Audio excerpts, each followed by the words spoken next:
To create a Google Meet link on your phone, you will need to have the Google Meet app installed. If you do not have it, you can download it from the App Store. First, open the Google Meet app on your phone. You will see a screen with several options, including New Meeting and Join a Meeting. Tap on the New Meeting option. You will then be given the option to get a meeting link, start an instant meeting, or schedule a meeting in your calendar.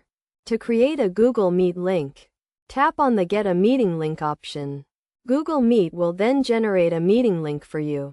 You can copy this link by tapping on the Copy Link option, and then share it with others via email, text message, or social media. When someone joins the meeting using the link, they will be able to participate in the meeting and communicate with others. You can also add the meeting link to your calendar event, so that all invitees can easily join the meeting. In addition to creating a meeting link, you can also schedule a meeting in your calendar.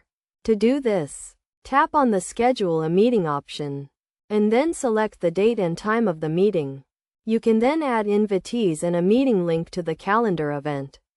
Best practices for creating a Google Meet link include making sure you have a stable internet connection, and testing your audio and video before the meeting. You should also consider sending reminders to invitees before the meeting, and having a backup plan in case of technical issues. By following these steps, you can easily create a Google Meet link on your phone and start collaborating with others remotely.